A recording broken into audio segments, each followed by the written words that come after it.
Alright, I'm going to work on the quadratic applications number 51 to 56, starting with 51. 51 says that a peach tree yields 275 peaches per tree when 25 trees are planted per acre. For each additional tree planted per acre, the yield of a tree decreases by 5 peaches. You can find the equation, and they give you an equation where x represents the number of trees per acre, and y of x represents the yield of the total number of peaches per acre. And it asks how many trees should be planted, part A, how many trees should be planted per acre to maximize the yield of the peaches. And then B, what is the expected maximum yield of peaches per acre? And C, what is the range of this function? So I want to point out to you this word maximize and maximum, and both of those are pointing to the vertex. Also, take a look at this equation. Notice what form it's in. It's in vertex form. And we've been practicing identifying the vertex. So the vertex of this is going to be 40, 800. Also notice that this parabola will open down since a is -5. If a is negative, it opens down. And so we have this upside down parabola. It's got this maximum, this vertex here at 40, 800. Now when you have a real life problem, you're not talking about x and y axis, you're talking about some kind of context here, right? And so x is the number of trees per acre, and I'm just going to label that, so number of trees per acre. And then y is representing the total number of peaches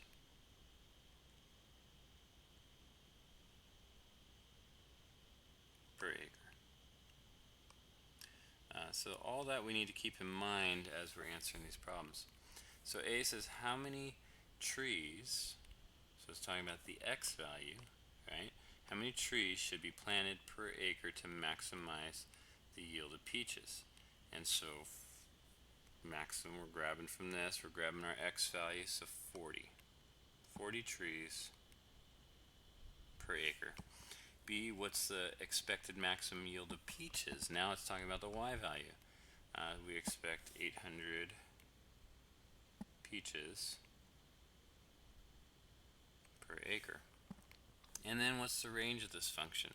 Now if there were no context, we would say the range is all y values less than or equal to 800.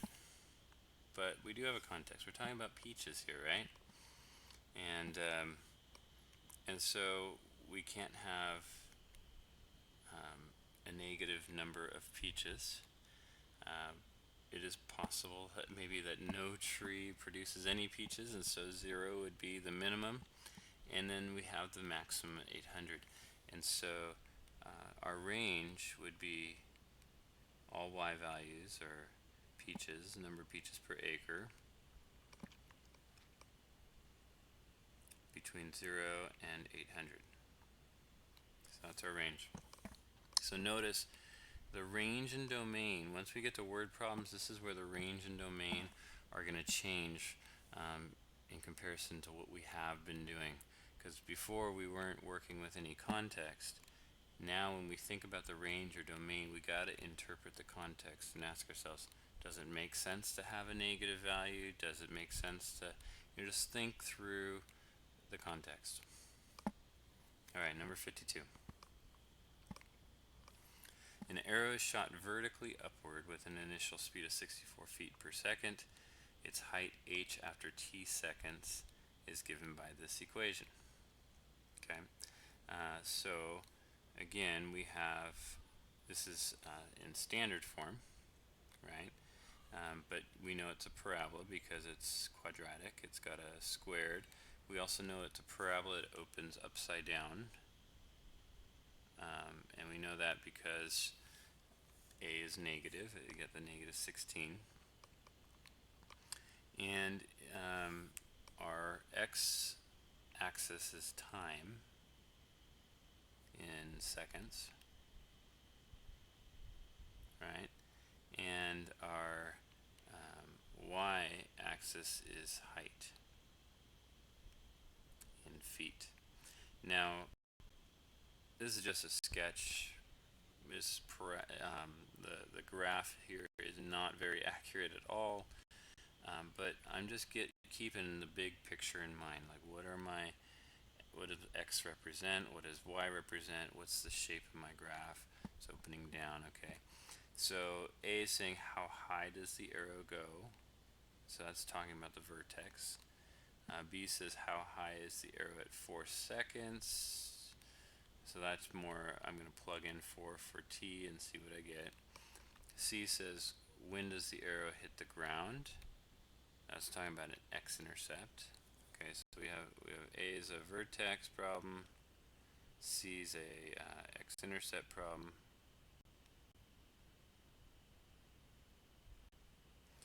and D, what are the domain and range of the function? Okay, so I'm going to work with what I have here. It looks easy to factor, and so I'm going to go after the x-intercepts first. So I'm going to set 0 equal to the height. So if the height's 0,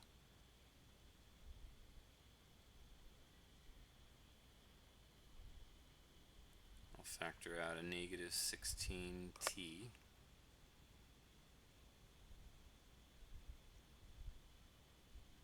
And I'm left with t minus 4. Set these equal to 0. So negative 16t is equal to 0, which makes t equal to 0. And t minus 4 equals 0, so t equals 4. So those are the two places, it's going to at 0 and at 4, where this parabola is going to cross or touch the x-axis. So t equals 0 is right when the arrow is shot, right? So that's not what we want. So t equals 4, it's 4 seconds after shot that it's going to hit the ground. So kind of think through the context there, right? Now, if my x-intercepts are 0 and 4, then right in between the axis of symmetry is going to be at 2, right? Because 2 is right in between 0 and 4, if you average it. So I know this vertex up here is sitting at 2 comma something. Oh, by the way, before I go any further with the vertex, look at B. B says how high is the arrow at 4 seconds? We just found that out. It's at 0 feet. It hits the ground, right? Okay. Back to how high does the arrow go? Well, the arrow is going to hit its maximum at 2 seconds. So I'm just going to plug in 2 into our equation. So h of 2 is going to be negative 16 times 2 squared plus 64 times 2. That's negative 16 times 4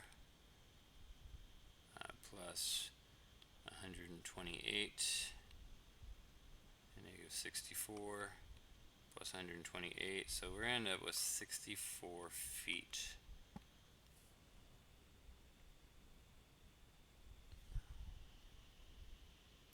Okay. And what are the domain and range? Well, domain's talking about time.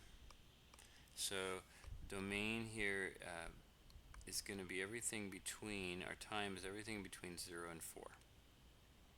It's not going to make sense to talk about negative time in this context, because the model here is not, if I continue this parabola, we'd end up with a negative height, and it is not true that this arrow was shot from beneath the ground, right? Also, we go past 4, most likely the arrow stopped at some point, and probably right when it hit the ground. Most likely it didn't keep digging down, down, down. So a reasonable amount of time for the domain would just be between 0 and 4. That's where our parabola model is legitimate and works. So that's our domain. For the range now is talking about the height of this. And again, 0 is the lowest that this thing's going to go, 0 feet. I'll do h for height. And the highest is 64 feet. So again, interpret your domain and range in context of the problem. 53. The area of a rectangle with side lengths 3x and x plus 2 is 72 square units. Find the value of x. Okay, so we got this rectangle. The length is 3x and x plus 2. And the area is 72.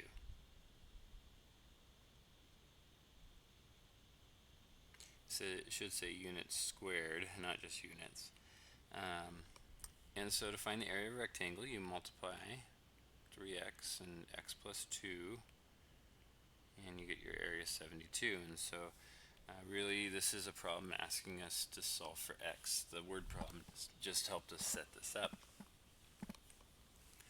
So I'm going to notice it's factored, but it's not equal to 0. So this is not the form we want. So I'm going to multiply this out. 3x squared plus 6x equals 72. Make it equal to 0. So 3x squared plus 6x minus 72 is equal to 0. I'm going to divide everything by 3.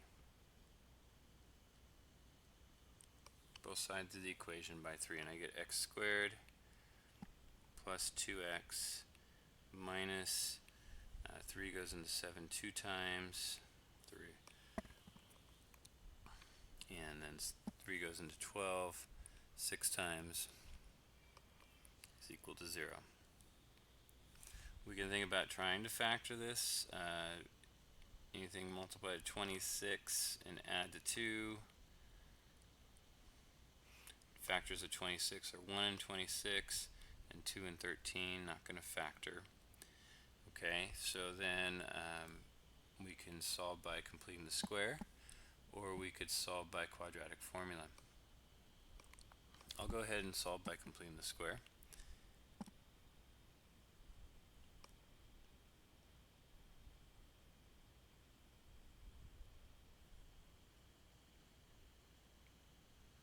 And if I take 2, which is b over 2, so b over 2 squared, I'm going to get 1. So I'm going to add 1 and subtract 1 inside the parentheses. Want to get rid of that, or take that fourth term outside, so I multiply by the 1 in front. And I get x squared plus 2x plus 1 minus 1 minus 26 is equal to 0. And move it over here, get a little more room. Everything in parentheses factors to x plus 1 squared minus 27, because the negative 1 and negative 26. And then get this squared part by itself. Take the square root of both sides. Don't forget the plus or minus. And then subtract 1. So you get negative 1 plus or minus the square root of 27. Now square root of 27 is 3 times 3 times 3 times 3, so we get 2 3s. So this is going to be 3 root 3. So two answers here. X is negative 1 minus 3 root 3, and x equals negative 1 plus 3 root 3. Notice that the first answer is a negative number, And the second answer will end up being a positive number. And we're talking about a rectangle, we're talking about lengths, and so that we can't have x being a negative number, because if x were a negative number, then 3 times x, which is one of the lengths of the rectangle, would be a negative length. And so there's only one possible answer, negative 1 plus 3 square root 3.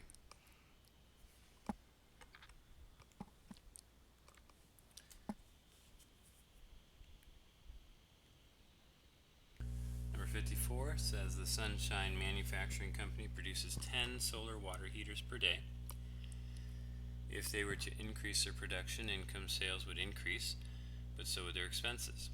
If they were to decrease production, both their income and the expenses would also decrease. Since they want to maximize their profit, they asked a business analyst to determine a profit function. The analyst estimated that the profit y from producing x units per day is given by the following function, given in factored form. How many units should they produce to maximize profits? So I'm going to give a little sketch of this graph. It's, first of all, notice it's going to be a quadratic. It's because if we were to multiply all this out, you'd have x squared, so that creates a parabola. Also notice a is negative, and so this parabola opens upside down.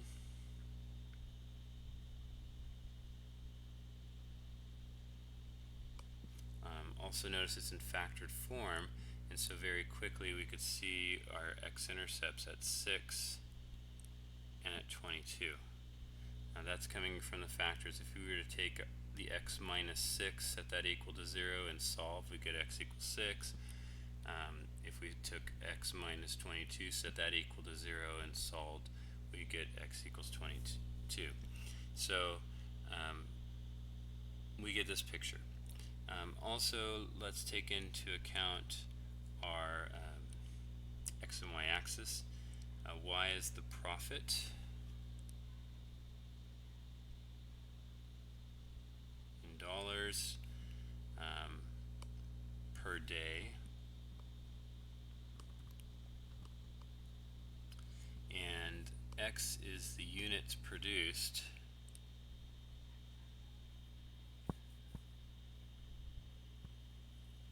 per day.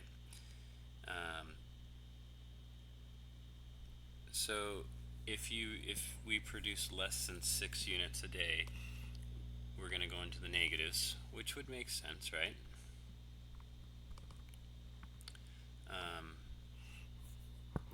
The least amount that we can produce is 0, and I'm just going to figure out what that is. Well, actually I'm not going to. We don't need to do that. I'm going to stick to what we need to do here. A asks what the domain and range of the function are. So actually take that back. I do need to know. No, I don't, because we can produce more than 22, and that's just going to keep decreasing, right? If you produce more than 22, it gets too costly. Okay, so what are the domain and range? Domain is going to be 0 to however many we can produce, and we're not sure what the cutoff is. Obviously we're constrained. Maybe we can produce more than 100, maybe we can produce more than 1,000. So I'm just going to say for our domain, it's all x values greater than or equal to 0, because we can buy enough product and hire enough people to make as many as we want in that day. It's just not going to be profitable. The range of this function, in order to give this range, I'm going to have to know what the maximum profit is, and also that's what we want to find in part C.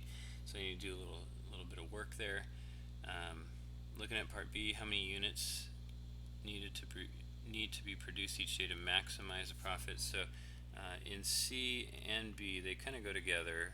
They're both talking about the maximum. They're both talking about the vertex. So our vertex is right in between 6 and 22. And so I'm going to average those. So 6 plus 22 divided by 2 is 28 over 2, which is 14. So that vertex happens at 14, comma something. And 14 is how many units we want to produce each day to maximize the profit. So that's the answer to part B, 14 units. And what is that maximum profit? We're going to have to plug in 14 into our equation. So y is negative 14 minus 6 times 14 minus 22. 14 minus 6 is 8. So we get negative 8 times, and then 14 minus 22 is another negative 8. And so we get positive 64.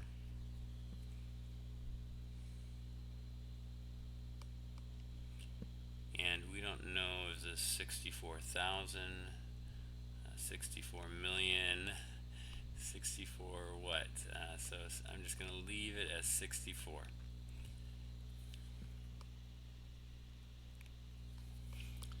So that's our maximum. So our range is all y values less than or equal to 64. And yes, that includes negative, because with profit you can spend more than you make. Alright, on to 55. A baseball is thrown into the air with an upward velocity of 30 feet per second. Its height h in feet after t seconds is given by this function.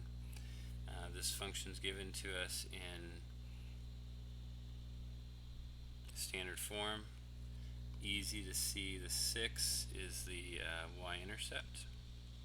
Also, because a is negative, we know this opens upside down and ball lands on the ground somewhere. A asks how long it will take for the ball to reach its maximum height. So maximum talks about our vertex. We're going to want to know what that point is. B, what is the ball's maximum height? And that's also talking about the vertex. And C, what is the range of the function? So that also, we need the vertex for that. Okay. I am going to, because I'm given standard form, I'm going to use the quadratic formula to help us find the middle. I'm going to write this out. So quadratic formula is x is equal to negative b plus or minus the square root b squared minus 4ac all over 2a. And that can be rewritten in this form. Negative b over 2a plus or minus the square root of b squared minus 4ac all over 2a. And the reason I'm writing it this way is I want you to see that this right here is the middle. And then I add and I subtract from the middle a certain distance, whatever this is, to get to my x-intercepts. And so that negative b over 2a is a quick formula, if you're given standard form, to find the middle. And so I'm going to do that. X here is negative b over 2a. B is 30, so negative 30 over 2 times negative 16. We got negative over negative, which is positive. I'll cut it in half, so I get 15 over 16. And that's my that's what x is. Not a pretty number, but often that happens in real world situations. So we got a little under a second, 15/16 of a second, because this is talking about seconds for our x-axis and feet in terms of height. So A, how long does it take the ball to reach its maximum height? 15/16 seconds. What is the ball's maximum height? Well, we need to plug that into our equation, and it'll get a little messy here, right? So let's see, we got h, the height is -16 times 15/16 squared plus 30 times 15/16 plus 6. And I'll see how far I can get without a calculator, and then if I need a calculator, I'll pull one in at the end. So this is going to be -16 times 15 times 15/16 times 16 plus 30 times 15/16 plus 6/1. I'll reduce this a little bit.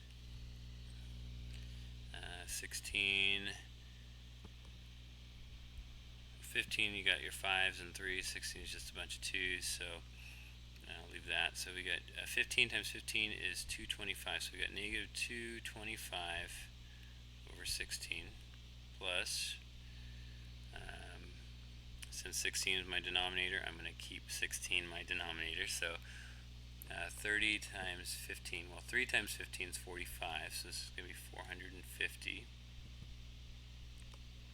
plus, and now I need a common denominator, so multiply top and bottom by 16, and we get 60 and 36, so 96/16. So now my denominator is the same, and I just need to add and subtract. So 450 plus 96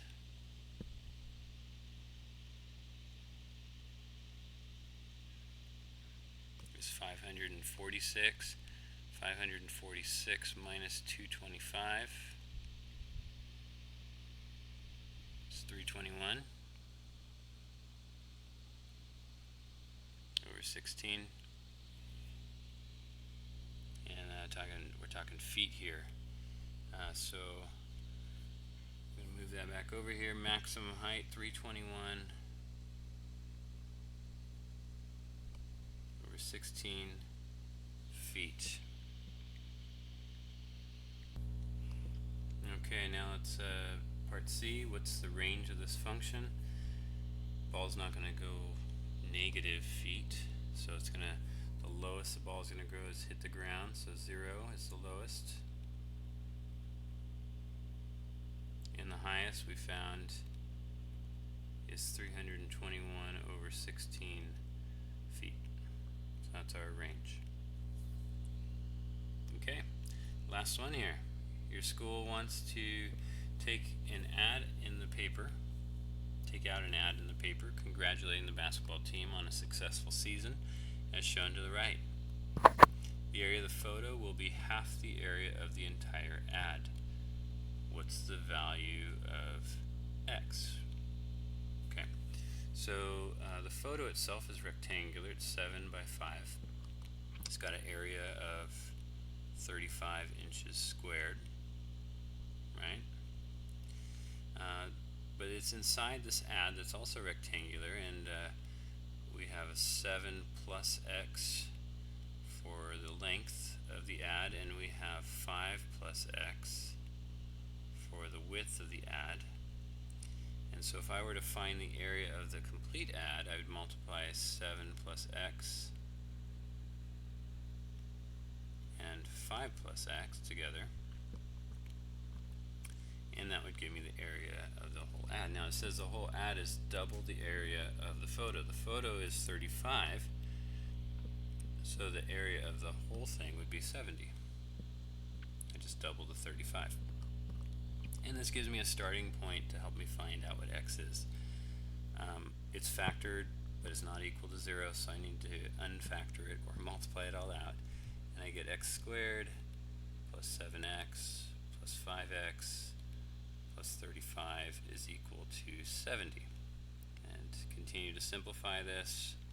X squared plus 12x, subtract 70 from both sides, get negative 35 is equal to 0. So get it set equal to 0. Good check to see if this factors. Can we come up with two things, two numbers or terms that multiply to negative 35x squared and add to 12x? Well, factors of 35 are 35 and 1 and 7 and 5.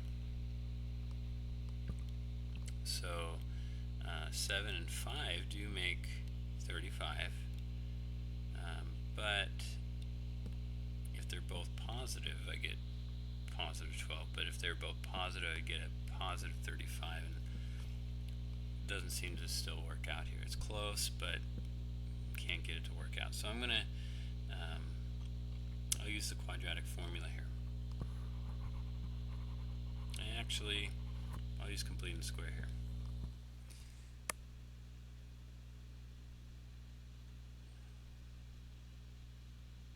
So I'm going to leave a little room here.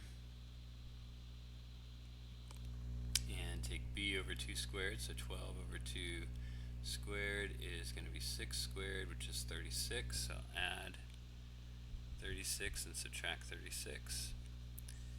There's a 1 out in front, multiply that with the negative 36.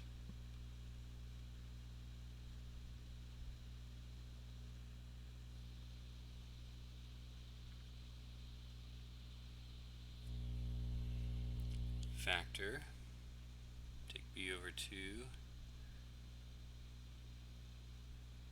squared here. 36, this is negative 71. So x plus 6 squared equals 71. So x plus 6 is plus or minus square root of 71. By the way, square root of 71 is between,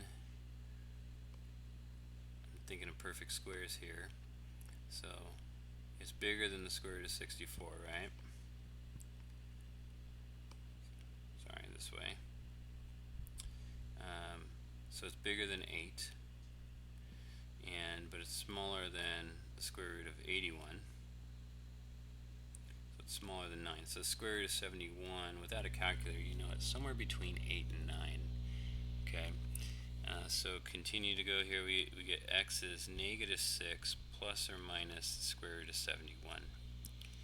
And so we got two possible answers, negative 6 plus the square root of 71, which is going to be positive because, remember, the square root of 71 is between 8 and 9. And the other possible answer is x is negative 6 minus the square root of 71, which is going to be negative. And it will be quite negative, like between 8 and 9. So we got negative 6 and another something, 8 point something. So 6 and 8 make 14. So this is like negative 14 point something, which we can't have if we take a look at the side lengths here. So this negative 6 plus the square root of 71 is our only realistic answer in context of this problem. Okay, and I think, yeah, the other ones, 57, 58, and 59, you guys saw in the notes. So I'm going to stop there.